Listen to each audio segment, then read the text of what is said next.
ಮಂಜುನಾಥ್ ಅವರ ನನ್ನ ಪ್ರಶ್ನೆ ಈಗ ತಾನೇ ಪ್ರದೀಪ್ ಅವ್ರು ಹೇಳ್ತಾ ಇದ್ದೇನೆ ನೀವು ಕೇಳಿಸ್ಕೊಂಡ್ರಿ. ಅಂದ್ರೆ ಯಾವುದೇ ಪಕ್ಷಗಳು ಬಂದ್ರೂ ಕೂಡ ಗುತ್ತಿಗೆದಾರರಿಂದ ಹಣವನ್ನ ಅಥವಾ ಪರ್ಸೆಂಟೇಜ್ ಕೇಳೋದನ್ನ ಯಾರು ಬಿಡಲ್ಲ. ಆದ್ರೆ ಇದು ಎರಡೂ ಕೈ ಸೇರಿದ್ರೆ ಚಪ್ಪಾಳೆ ಅನ್ನೋ ರೀತಿಯಲ್ಲಿ ಇವರು 5% ಒಪ್ಕೊಂಡಿದ್ರೆ ಇನ್ನೊಬ್ಬ ಕಾಂಟ್ರಾಕ್ಟರ್ ಬರ್ತಾನೆ, ನಾನು 10 ಕೊಡ್ತೀನಿ ರೆಡಿ ಇದ್ದೀರಾ ಅಂತ ಕೇಳ್ತಾರೆ.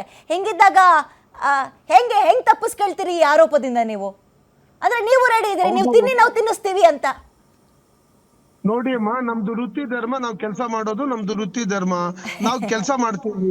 ಇದ್ರಲ್ಲಿ ಏನಾಗ್ತಿದೆ ಅಂದ್ರೆ ನಾವು ಇದು ಕೆಲಸ ಬಿಟ್ಬಿಟ್ಟು ಬೇರೆ ಏನು ಕೆಲಸ ಇಲ್ಲ.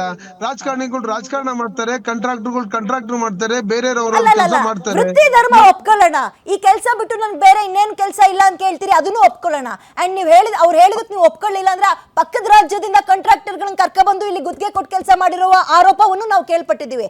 ಇಷ್ಟೆಲ್ಲ ಇದ್ಮೇಲೆ ಮತ್ತೆ ಯಾಕೆ 6 ತಿಂಗಳಿಗೂ ಬಂದು ಮಾಧ್ಯಮದ ಮುಂದೆ ಅವರಷ್ಟು 40%, 45%, 60% ಅಂತ ಆರೋಪ ಮಾಡ್ತೀರಿ? ನೀವೇ ತಿನ್ನಿಸ್ತೀರಿ, ಆಮೇಲೆ ನೀವೇ ಅವ್ರು ತಿಂದ್ರು ಅಂತೀರಿ ಅಲ್ವಾ? ಹೌದಮ್ಮ, ಇಲ್ಲಿ ಏನಾಗಿದೆ ಅಂದ್ರೆ ತಿಂದ್ರು ಅಂದ್ರೆ ನಮ್ದು ನಡೆಯೋದಿಲ್ವಲ್ಲ. ಅವ್ರು ನಮ್ಗೆ ಏನಾಗ್ತಿದೆ ಅಂದ್ರೆ ಕೆಲಸ ಟೆಂಡರ್ಗಳು ನಮಗೆ ಕೊಡೋದೇ ಇಲ್ಲ, ಬೇರೆಯವ್ರಿಗೆ ಅಲರ್ಟ್ ಮಾಡ್ತಾರೆ, ಜಾಸ್ತಿ ಕೊಟ್ಟವ್ರಿಗೆ ಅಲರ್ಟ್ ಮಾಡ್ತಾರೆ. ಈಗ ನ್ಯಾಯಯುತವಾಗಿ ಟೆಂಡರ್ಗಳು ಆಗ್ತಾನೆ ಇಲ್ಲ. ಎಲ್ಲಾ ಇದ್ರಲ್ಲೂ ಕೂಡ ಎಲ್ಲಾ ಊರಲ್ಲೂ ಎಲ್ಲಾ ತಾಲೂಕಲ್ಲೂ MLA ಅವ್ರದೇ ಜವಾಬ್ದಾರಿ ಇರುತ್ತೆ, ಅವ್ರದೇ ಕಾರ್ಬಾರ್ ಇರುತ್ತೆ. ಅವ್ರು ಹೇಳಿದ್ರೆ ಟೆಂಡರ್ ಕೊಡ್ಬೇಕಾಗ್ತಿದೆ, ಅವ್ರ ಫಾಲೋವರ್ಸ್ ಟೆಂಡರ್ ಕೊಡ್ಬೇಕಾಗ್ತಿದೆ. ನಾವೇನ್ ಮಾಡ್ಬೇಕು? ಸಾಲ ಸೂಲ ಮಾಡಿದ್ರು 3 ವರ್ಷದ ಪೆಂಡಿಂಗ್ ಬಿಲ್ ಇರುತ್ತೆ, ನಾವೇನ್ ಮಾಡ್ಬೇಕಾಗುತ್ತೆ ಹೇಳಿ ನೋಡೋಣ.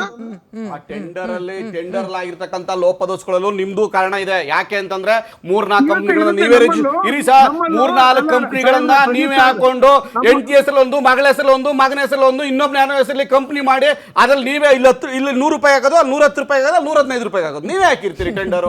ಇದೆಲ್ಲ ನಾವು ನೋಡ್ಲಿಲ್ವಾ? ಈ ಟೆಂಡರ್ ನೀವೇ ಕಲ್ಸ್ಕೊಟ್ಟಿರೋದು ಸರ್. ಇದ್ರಲ್ಲಿ ಯಾವ್ದಾರ ಒಂದು ಸಿಗ್ತದೆ, ನನಗೆ ಸಿಗ್ತದೆ ಬಿಡು ಅಂತ, ಅದನ್ನ ನೀವೇ ಕಲ್ಸ್ಕೊಟ್ಟಿರೋದು. ನೀವೇ MLA ಗಳಿಗೆ ಹೆಂಗ್ ಮಾಡ್ಬೇಕು ಅಂತ ತೋರಿಸ್ಕೊಟ್ಟವ್ರೆ ನೀವು.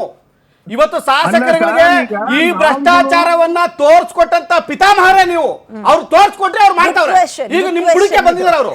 ನೀವು ಅವತ್ತು ತಾಳದಲ್ಲಿ ಮೊದಲೇ ಹೊಡೆದಿದ್ರೆ ದಿನೇಶ್ ಕಲ್ಲಳ್ಳಿ ಅವರೇ, ಇಷ್ಟೊತ್ತು ಕಾನ್ವರ್ಸೇಷನ್ ನೀವು ಕೇಳಿಸ್ಕೊಂಡ್ರಿ ಅಲ್ಲ? ಗುತ್ತಿಗೆದಾರರು ತಿನ್ನಿಸ್ತಾ ಇದ್ದಾರೆ, ಇವ್ರು ತಿಂತಾ ಇದ್ದಾರೆ. ಒಂದ್ ಚಮಚ ಯಾರು ಜಾಸ್ತಿ ತಿನ್ನಿಸ್ತಾರೋ ಅವ್ರ ಕಡೆಗೆ ಇವ್ರು ವಾಲ್ತಾ ಇದ್ದಾರೆ. ಹೆಂಗ್ ನೋಡ್ತೀರಾ ಈ ಭ್ರಷ್ಟಾಚಾರವನ್ನ ನೀವು? ಮೇಡಮ್, ಈಗ ಭ್ರಷ್ಟಾಚಾರ ಅನ್ನುವಂಥದ್ದು ಸಂಪೂರ್ಣವಾಗಿ ಬೇರೂರಿದೆ. ಈಗ ಒಂದು ಇಲಾಖೆ, ಒಂದು ಮಂಡಳಿ, ಒಂದು ನಿಗಮ ಮಂಡಳಿ, ಒಂದು ಇಲಾಖೆಗೆ ಸೀಮಿತವಾಗಿಲ್ಲ. ಇದು ಗ್ರಾಮ ಪಂಚಾಯಿತಿಯಿಂದ ಹಿಡಿದು ರಾಜ್ಯ ಸರ್ಕಾರದ ಉನ್ನತ ಕಚೇರಿಯವರೆಗೂ ವ್ಯಾಪಕವಾಗಿ ಭ್ರಷ್ಟಾಚಾರ ನಡೀತಾ ಇದೆ. ಹೊರಗಡೆ ಬರುವಂತದ್ದು ಬೆರಳೆಣಿಕೆ ಅಷ್ಟು, ಹೊರಗಡೆ ಬರದೇ ಇರುವಂತದ್ದು ಹಲವಷ್ಟು. ಹಾಗಾಗಿ ಈ ಪ್ರಕರಣದಲ್ಲಿ ಭ್ರಷ್ಟಾಚಾರ ಅನ್ನುವಂಥದ್ದು ತಾಂಡಾಡ್ತಾ ಇದೆ. ಭ್ರಷ್ಟಾಚಾರಕ್ಕೆ ಕಡಿವಾಣ ಹಾಕ್ಬೇಕು ಅಂದಾಗ ಎಲ್ಲಾ ನಾಗರಿಕರು, ಎಲ್ಲಾ ಜನಪ್ರತಿನಿಧಿಗಳು ಎಚ್ಚರಿಕೆಯಿಂದ ಇರಬೇಕು, ಜೊತೆಗೆ ಜಾಗೃತಿ ಮೂಡಿಸ್ಬೇಕು. ಆಮೇಲೆ ನೀವು ಎಷ್ಟೇ ಜಾಗೃತಿ ಮೂಡಿಸ್ರ ಕೊಟ್ಟವರು ಕೊಡ್ತಾನೆ ಇರ್ತಾರೆ ಮೇಡಮ್. ಈಗ ಪ್ರತಿ ಕ್ಷೇತ್ರದ ವಿಧಾನಸಭಾ ಕ್ಷೇತ್ರದಲ್ಲಿ ಶಾಸಕರೇ ಎಲ್ಲಾ ಟೆಂಡರ್ ಗಳನ್ನ ನಿರ್ಧಾರ ಮಾಡ್ತಾರೆ, ಯಾರಕ್ ಕೊಡಬೇಕು, ಯಾರಕ್ ಕೊಡಬಾರದು ಅಂತ. ಆಮೇಲೆ ಶಾಸಕರ ಬೆಂಬಲಿಗರದೇ ಒಂದು ಗುತ್ತಿಗೆದಾರರ ಒಂದು ಗುಂಪಿರುತ್ತೆ. ಶಾಸಕರ ಇಂಥವ್ರಿಗೆ ಕೊಡ್ಬೇಕಂತೇಳಿ ಶಾಸಕರು ಶಿಫಾರಸ್ ಪತ್ರ ಕೊಡ್ತಾರೆ. ಅಂತವ್ರಿಗೆ ಟೆಂಡರ್ ನಲ್ಲಿ ಟರ್ಮ್ಸ್ ಅಂಡ್ ಕಂಡೀಷನ್ಸ್ ಹಾಕಿ ಗುತ್ತಿಗೆ ಕೊಡ್ತಾರೆ. ಗುತ್ತಿಗೆ ಸಿಗದೆ ಇರುವಂತವ್ರು ಹತಾಶರಾಗ್ತಾರೆ, ಹತಾಶರಾದಂತವ್ರು ಹೊರಗಡೆ ಬರ್ತಾರೆ. ಆಮೇಲೆ ಎಲ್ಲಾ ಶಾಸಕರಿಗೂ ಇದು ಘಂಟಾಘೋಷವಾಗಿ ಹೇಳ್ತೇನೆ ಮೇಡಮ್, ಎಲ್ಲಾ ಶಾಸಕರಿಗೂ ಎಲ್ಲಾ ಕಾಮಗಾರಿಗಳಿಂದ ಶೇಕಡಾವಾರು ಕಮಿಷನ್ ಹೋಗ್ತಾ ಇದೆ. ಅದ್ರಲ್ಲಿ 2 ಮಾತಿಲ್ಲ. ಈ ರಾಜ್ಯ ಸರ್ಕಾರದಲ್ಲಿರುವಂತ ಎಲ್ಲಾ ಶಾಸಕರು, 224 ಶಾಸಕರು ಏನಿದ್ದಾರೆ, ಎಲ್ಲಾ ಶಾಸಕರಿಗೂ ಆಯಾ ವಿಧಾನಸಭಾ ಕ್ಷೇತ್ರದಲ್ಲಿ ನಡೆಯುವಂತ ಎಲ್ಲಾ ಕಾಮಗಾರಿಗಳಿಂದ ಶೇಕಡಾವಾರು ಹೋಗ್ತಾ ಇದೆ. ಇದು ಕೆಲವು ಬೆಳಕಕ್ಕೆ ಬರುತ್ತೆ, ಕೆಲವು ಬೆಳಕಕ್ಕೆ ಬರಲ್ಲ ಅಷ್ಟೇ. ಹಾಗಾಗಿ ಏನಾಗ್ತಾ ಇದೆ ಅಂದ್ರೆ ನೇರವಾಗಿ ಬರ್ಬೇಕು. ಯಾರು ಶಾಸಕರು ಗಂಭೀರವಾಗಿ ಒತ್ತಾಯ ಮಾಡ್ತಾರೆ, ಅಧಿಕಾರಿಗಳು ಒತ್ತಾಯ ಮಾಡ್ತಾರೆ, ಬಂದು ಲೋಕಾಯುಕ್ತಕ್ಕೆ ದೂರು ಕೊಡ್ಲಿ. ಈ ನಮ್ಮಲ್ಲಿ ಲೋಕಾಯುಕ್ತದಲ್ಲಿ ಅಸಹಾಯಕತೆ ಆಗದೇ ಇಲ್ಲ ನಮ್ ಕೈಲಿ ಅಂತ ಮಂಜುನಾಥ್ ಅವರು ಹೇಳ್ತಾ ಇದ್ರು. ಪರಿಸ್ಥಿತಿ ಹೆಂಗಿದೆ ನಮ್ದು ಗುತ್ತಿಗೆದಾರರದ್ದು ಅಂದ್ರೆ ಅಸಹಾಯಕತೆ ಎನ್ನುವಂಥದ್ದು ಒಂದು ಕಡೆ. ಅಸಹಾಯಕತೆ ಏನಾಗುತ್ತೆ, ಈಗ ಮತ್ತೊಂದು ಯಾವ್ದು, ಈಗ ಸಣ್ಣ ನೀರಾವರಿಯಲ್ಲಿ ಕೆಲಸ ಮಾಡಿ ಮತ್ತಿನ್ಯಾವ್ದು RDPR ಕೆಲಸ ಮಾಡಿರ್ತಾರೆ, ಆ ಬಿಲ್ ಅನ್ನ ಈ ಗುತ್ತಿಗೆದಾರರು ಲೋಕಾಯುಕ್ತ ರೈಡ್ ಮಾಡಿಸಿದ್ರೆ ಆ ಬಿಲ್ ಅನ್ನ ಕೊಡಲ್ಲ, ಹಿಡಿಸ್ಬಿಡ್ತಾರೆ ಅನ್ನುವಂಥದ್ದು ಒಂದ್ ಇರುತ್ತೆ. ಇಲ್ಲ, ನೀವು ಕಾನೂನಾತ್ಮಕವಾಗಿ ಸರಿ ಇದ್ದಾಗ ಯಾವುದೇ ಹಂತದಲ್ಲೂ ಸಮಸ್ಯೆ ಆಗಲ್ಲ. ನೀವು ಕಾನೂನಾತ್ಮಕವಾಗಿ ಸರಿ ಇದ್ದಾಗ ಬರ್ತೀನಿ ಸರ್, ರಘು ದೊಡ್ಡೇರಿ ಅವರೇ ನೀವು ಕೊಟ್ಟಂತಹ ಪ್ರಣಾಳಿಕೆಯಲ್ಲಿ ಬಹಳ ಪ್ರಮುಖವಾಗಿ ಆಕರ್ಷಣೆಯಾಗಿದ್ದು ನಮಗೆ ಭ್ರಷ್ಟಾಚಾರ ನಿರ್ಮೂಲನೆ, ಭ್ರಷ್ಟಾಚಾರ ರಹಿತ ಸಾಮ್ರಾಜ್ಯವನ್ನ ಕಟ್ತೀವಿ ರಾಜ್ಯದಲ್ಲಿ ಅಂತ. ಗುತ್ತಿಗೆದಾರರು ಹೇಳ್ತಾರೆ ಈ ಪಕ್ಷ ಆ ಪಕ್ಷ ಅಲ್ಲ, ಮೂರೂ ಪಕ್ಷದಲ್ಲಿ ತಿಂದು ತೇಗವರೇ ಇರೋದು ಅಂತ. ಮತ್ತೆ ಹೆಂಗೆ ಸರ್ ನೀವು ಭ್ರಷ್ಟಾಚಾರ ನಿರ್ಮೂಲನೆ ಮಾಡ್ತೀರಿ? ನಾನು ಇವತ್ತು ಬೆಳಗ್ಗೆ ಎದ್ದು ಗೌರ್ಮೆಂಟ್ ಆಸ್ಪತ್ರೆಗೆ ಒಂದು ಇಂಜೆಕ್ಷನ್ ತಗೊಳಕ್ ಹೋದ್ರು ಕೂಡ ನಾನು ಬೇಗ ಹೋಗ್ಬೇಕು ಅಂತ ಅಥವಾ ಇನ್ನೇನೋ ಒಂಚೂರು ಚೆನ್ನಾಗಿ ನೋಡ್ಕೊಳ್ಳಿ ಅನ್ನೋಕ್ಕೂ ಒಂದು 50 ರೂಪಾಯಿ ಕೊಡ್ಲೇಬೇಕು. ನಾನು ಪೊಲೀಸ್ ಸ್ಟೇಷನಿಗೆ ಹೋದ್ನ ಕಾನ್ಸ್ಟೇಬಲ್ ಸ್ಟೇಷನ್ನ ಹಿಂಭಾಗಕ್ಕೆ ಹೋಗಿ ಒಂದು 200-300 ರೂಪಾಯಿನೋ ಇಸ್ಕೊಳ್ತಾನೆ, ಇಲ್ಲ ಫೋನ್ ಪೇ ಮಾಡಿಸ್ಕೊಳ್ತಾರೆ. ಇಲ್ಲಿಂದ ಆರಂಭ ಆಗಿರೋದು MLA MP ಮಿನಿಸ್ಟ್ರುಗಳ ತನಕ ಹೋಗಿ ನಿಂತಿದೆ. ಭ್ರಷ್ಟಾಚಾರ ನಿರ್ಮೂಲನೆ ನಮ್ಮ ರಾಜ್ಯಕ್ಕೆ ಸಾಧ್ಯನೇ ಇಲ್ವಾ? ಕರ್ನಾಟಕ ಬಂದ್ರು ಅಷ್ಟೇ ಅಲ್ಲ, ಕರ್ನಾಟಕದಲ್ಲಿ ಕಾಂಗ್ರೆಸ್ ಬಂದ್ರು ಅಷ್ಟೇ, ಸಿದ್ದರಾಮಯ್ಯ ಅವರು ಇದ್ರು ಅಷ್ಟೇ, DK ಶಿವಕುಮಾರ್ CM ಆದ್ರೂ ಅಷ್ಟೇನಾ? ಹಣೆ ಬರ ನೋಡಿ ವಿದ್ಯಾ, ಐ ಥಿಂಕ್ ಒಂದು ಜನರಿಕ್ ಸ್ಟೇಟ್ಮೆಂಟ್ ಅಂತ ತಾವು ಹೇಳ್ತಾ ಇದ್ದೀರಿ. ಕಳೆದ 2008ರಿಂದ 13 ಇರ್ಬೋದು, 2019-23 ಇರ್ಬೋದು, ಯಾವತ್ತ ನಾನು ಒಂದ್ ಹೇಳಿದ್ದೀನಿ, ಸಾವಿನ ಮನೆಯಲ್ಲಿ ಸಾಸಿವೆ ಸಾವಿಲ್ದಿರ ಮನೆಯಲ್ಲಿ ಸಾಸಿವೆ ತನ್ನಿ ಅಂದಂಗೆ ಹೆಂಗೆ ಕಾಂಗ್ರೆಸ್ ಸೇರಿದಂತೆ ಬಿಜೆಪಿ JDS ಸೇರಿದಂತೆ ಭ್ರಷ್ಟಾಚಾರ ಇಲ್ಲದೆ ಇರೋ ಮನೆಯಲ್ಲಿ MLA-ಗಳನ್ನ ಸರ್ಕಾರವನ್ನ ಹುಡುಕಕ್ಕಾಗಲ್ಲ. ನನಗೆ ಹೇಳಕ್ ಕೊಟ್ಟಿದ್ರೆ ತಪ್ಪು ಹೇಳ್ತಾ ಇದ್ದೀರಿ, ಸುಳ್ಳು ಹೇಳ್ತಾ ಇದ್ದೀರಿ ನೀವು. ಕೇಳು, ವೇಟ್ ಮಾಡಿದ್ಲ ಇರೋದೇ 1 ನಿಮಿಷ. ಓಕೆ, ಸೊ ಬಿಜೆಪಿ ಸರ್ಕಾರದ ಕಾಂಗ್ರೆಸ್ ಸರ್ಕಾರ ಬಂದು 3 ವರ್ಷ ಆಯ್ತು.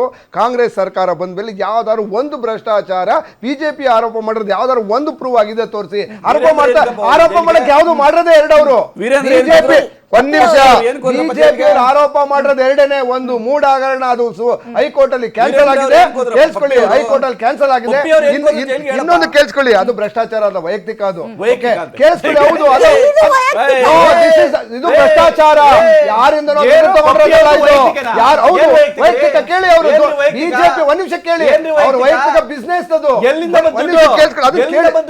ಇಡೀ ಇದೆಲ್ಲ ಕೇಳಿ, ನಮ್ಮ ಸರ್ಕಾರದ ಅವಧಿಯಲ್ಲಿ ಬಿಜೆಪಿ ಪಕ್ಷದಲ್ಲಿ ವ್ಯಕ್ತಿಗತವಾಗಿ ಭ್ರಷ್ಟಾಚಾರ, ಲಂಚಗಳು ನಡೀತಾ ಇದೆ. ಕಾಂಗ್ರೆಸ್ನಲ್ಲಿ ಇಲಾಖೆಗಳ ಹಗರಣಗಳು ನಡೆಸ್ತಾ ಇದ್ದಾವೆ. ತೆಲಂಗಾಣದ ಸರ್ಕಾರ ಬರಬೇಕು ಅಂದ್ರೆ ನಮ್ಮ ರಾಜ್ಯ ATM ಆಗಬೇಕು, ಛತ್ತೀಸ್ಗಢದಲ್ಲಿ ಸರ್ಕಾರ ಉಳಿಸಬೇಕು ಅಂದ್ರೆ ಕಾಂಗ್ರೆಸ್ ATM ಆಗಬೇಕು. ಇಲ್ಲಿವರೆಗೂ ಒಂದು ಭ್ರಷ್ಟಾಚಾರ ಪ್ರಕರಣ ಇಲ್ಲ. ಕೇವಲ ಛತ್ತೀಸ್ಗಢದಲ್ಲಿ ಸರ್ಕಾರ ಉಳ್ಕಬೇಕು ಅಂದ್ರೆ ನಮ್ಮ ರಾಜ್ಯ ATM ಆಗಬೇಕು, ತೆಲಂಗಾಣದಲ್ಲಿ ಎಲೆಕ್ಷನ್ ಆಗ್ಬೇಕು ಅಂದ್ರೆ ನಮ್ಮ ರಾಜ್ಯ ATM ಆಗಬೇಕು. ಇದು ಬಹಳ ದೊಡ್ಡ ಗಂಭೀರ ಆರೋಪ. ಯಾರು ಕೇಳಿಸ್ಕೊಂಡಿಲ್ವಾ?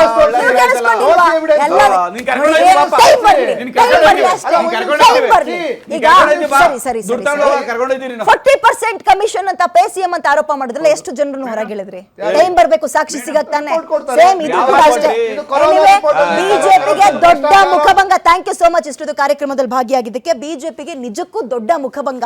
ಏನೋ ಕಮಿಷನ್ ಆರೋಪ ಮಾಡ್ತಾ ಇದ್ರು, ಬಟ್ ಅವರ ರೇಸಿಗೆ ಈಗ ಕಾಲಿಗೆ ಪೆಟ್ಕೊಟ್ಟಂಗಾಗಿದೆ. ಇದನ್ನ ಸಮರ್ಥನೆ ಮಾಡ್ಕೊಳಕ್ಕಂತೂ ಖಂಡಿತವಾಗ್ಲೂ ಆಗಲ್ಲ.